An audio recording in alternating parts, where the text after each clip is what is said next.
Salut, on est à Saint-Malo.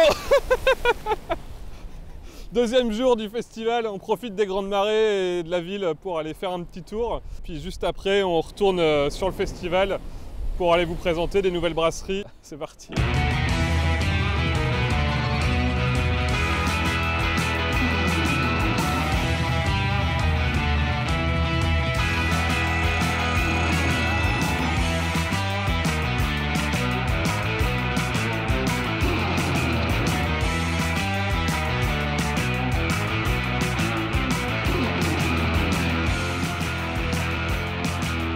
On commence cette journée avec la brasserie de la Jonte qu'on découvre ici à Saint-Malo. Est-ce que tu peux du coup te présenter puis présenter la brasserie et ce que vous faites? Moi je m'appelle Thomas, je suis un des deux fondateurs de la brasserie qui a 10 ans cette année. On est une dizaine à travailler à l'année et on fait des bières très classiques et aussi des bières barriquées. Et après on a une gamme avec des IPA, des bières aux fruits, des bières acides, des choses comme ça.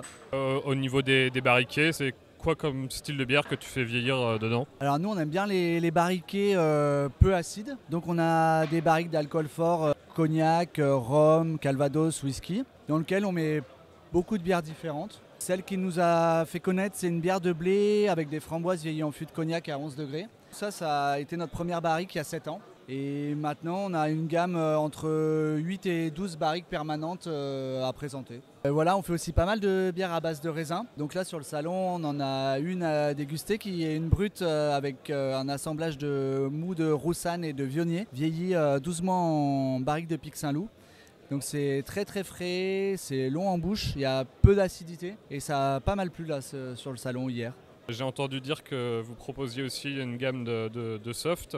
Il y a 5 ans qu'on a ouvert notre bar chez nous, on avait envie de mettre des softs, donc on s'est mis à fabriquer des limonades. Donc on a fait 3 au début, donc citron, myrtille et miel de châtaignier. Et cette année on a agrandi la gamme avec donc une ginger beer, une limonade à l'abricot, au sureau, à l'amande poivrée et un cola aussi. Et tout en bio. Du coup c'est super sympa comme produit, c'est intéressant. Cette année, c'est les 10 ans. Vous allez faire un truc pour fêter ça? Oui, le 23 septembre, il y aura un week-end bien festif à la brasserie avec pas mal de groupes de musique et des activités autour de la bière où on va essayer de bien rigoler.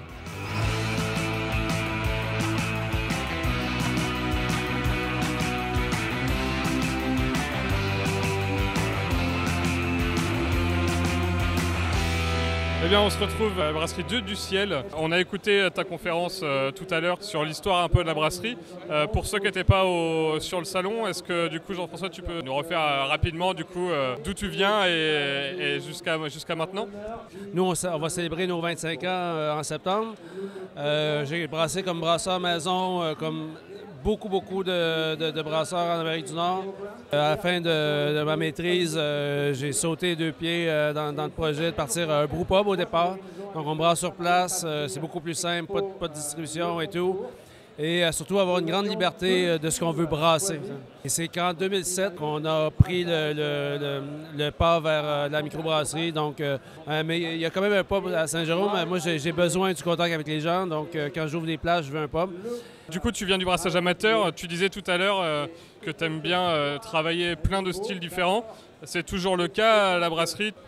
Pour l'aspect distribution, microbrasserie, oui, ça c'est quand même plus compliqué. Par contre, le brewpub, oui, me permet encore d'essayer des choses un peu étranges et de s'amuser à sortir des conventions, oui. Au niveau des bières que vous proposez, tu as plusieurs gammes. Notre approche, présentement, c'est ce qu'on appelle une gamme classique, dont on retrouve des IPA, une Kulsch, une blanche, une ESB.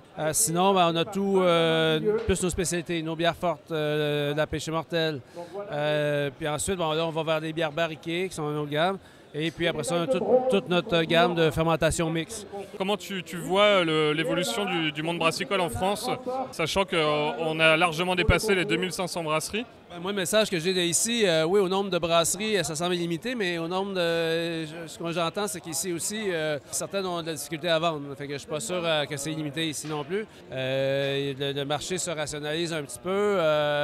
C'est des petits projets, bien ciblés, surtout avec du service sur place. Oui, il y a encore de la place. Mais si ton but est de devenir très, très gros, ça va être compliqué parce que ça implique de tasser quelqu'un. Mais peut-être, ce qui va arriver, c'est que peut-être les gens vont partir, OK, si je pars, mais c'est dans une mesure plus limitée. Et ça c'est jouable. Du coup, 25 ans cette année, il y a une vision pour les 25 prochaines années? J'espère avoir quelque part une retraite dans cette histoire-là, mais nous, on a toujours bâti l'entreprise. On n'a jamais tellement embarqué dans les modes. J'ai toujours visé sur le long terme.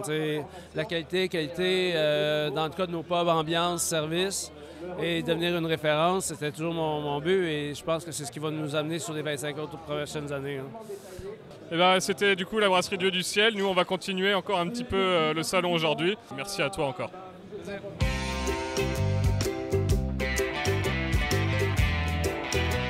On repasse encore une fois chez Léon de Microbrasseur. Il nous a glissé dans l'oreille qu'il allait peut-être bientôt avoir des petites formations pour tous ceux que ça intéresse. Le Brew Tools, vous passez en pro, n'hésitez pas à suivre le compte de Microbrasseur, je pense que vous aurez plus d'informations bientôt. Merci Léon pour les infos et pour le week-end.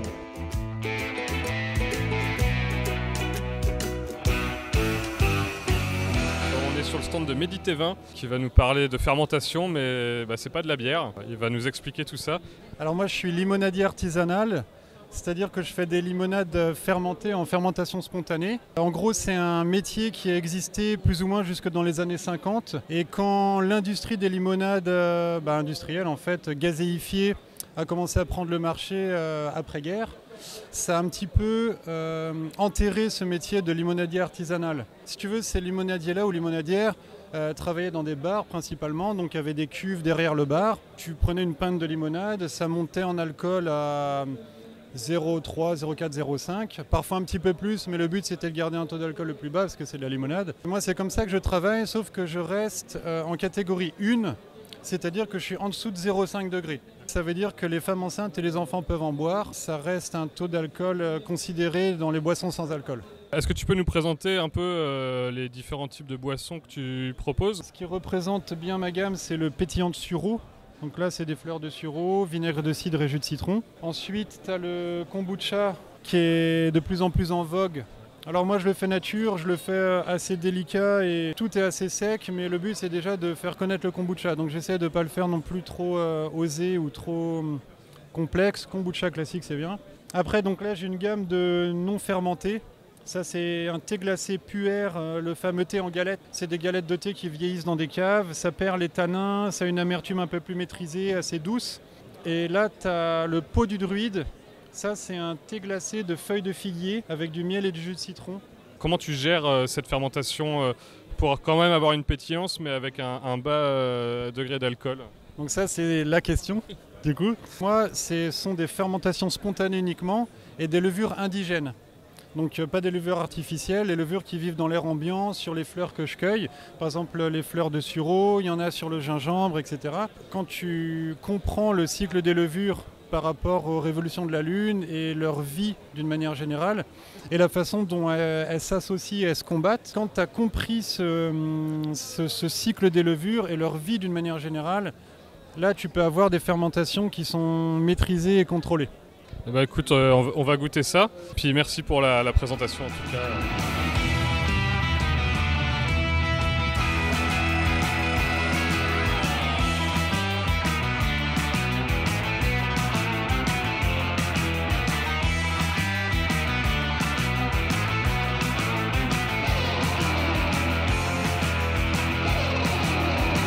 On continue notre visite du salon avec une brasserie un peu plus locale. Est-ce que tu peux du coup présenter qui tu es, puis la brasserie et à quel endroit vous êtes situé par rapport à Saint-Malo? Alors moi c'est Roméo, je suis brasseur de chez Ipsum. Ipsum étant du latin, ça veut dire être soi-même. On est hébergé par l'agglomération de Saint-Malo. Au niveau de la gamme, j'ai vu qu'il y avait une bière au miel. Il y a d'autres choses qui sont faites avec des ingrédients un peu plus locaux. Le petit truc chez nous, c'est qu'on travaille avec deux malteries bretonnes et bio. Et on travaille avec Irène Malte qui est située à Saint-Avé, près de Vannes. Et également JB de chez La Schnouf qui lui est paysan malteur. L'avantage d'avoir des produits de qualité proches de chez soi pour continuer dans le local au plus près. Du coup, en gros, tu as quoi comme type de bière que tu proposes ici puis à la brasserie? On a ici à la brasserie, on a nos 6 références là, locales. 2 blanches, une sarrasin, English IPA, enfin tout ce qui se fait. Et ensuite, on fait des brassins éphémères au niveau des saisonnalités. Il y avait une attente pour une brasserie du coup sur l'agglomération. C'est reçu comment du coup? Oni, on a super bonne presse, on a été super bien accueillis. Le fait de passer par l'agglo, c'est déjà un signe de confiance à la base. Il y a déjà une volonté de grossir, d'aller au-delà. Je ne sais pas si c'est infini de pouvoir rester dans ce genre de bâtiment. Alors ouais, on pense déjà à la suite, on est obligé de penser à la suite, de toute façon toujours avoir un peu une longueur d'avance. Étant donné que la brasserie se développe gentiment mais sûrement, on aura cette problématique de se reloger, éventuellement parti pour s'installer avec une ferme pédagogique dans le secteur. À voir, il y a plusieurs plans mais chaque chose en son temps.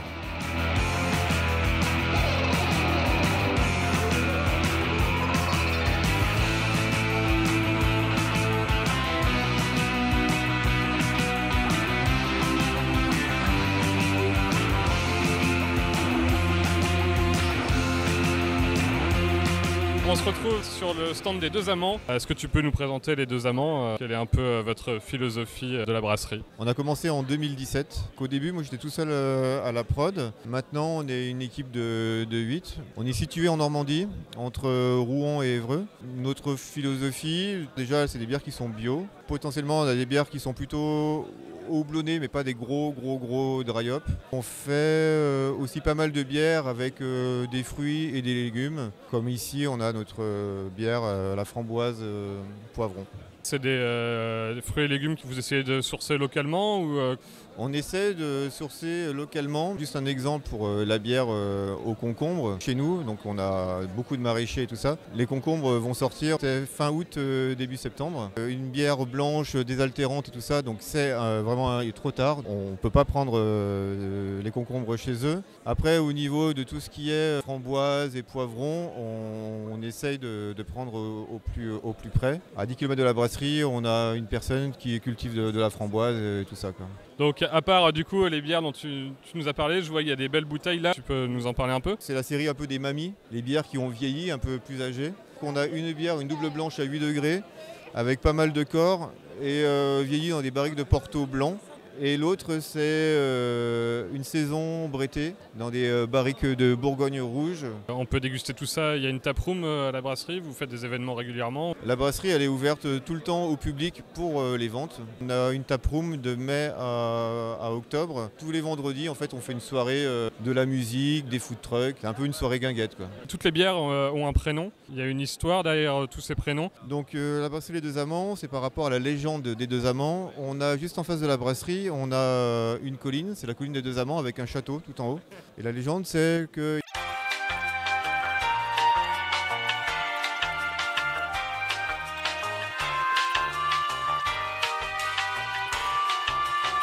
Et donc on a fait une sorte d'arbre généalogique comme ça, quoi.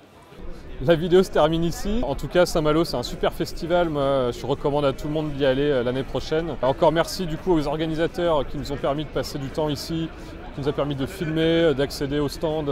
Merci encore à Microbrasseur, qui est une boutique en ligne pour tous vos brassins amateurs. Il y a tout ce qu'il faut, n'hésitez pas à aller checker, il y a le lien en description. Moi je vous dis à bientôt pour des nouvelles vidéos. Si t'es pas abonné, abonne-toi. Si ça te plaît, mets un pouce. Et puis surtout, mets-moi en commentaire les brasseries que tu aimerais que j'aille visiter. Je te dis à bientôt. Salut!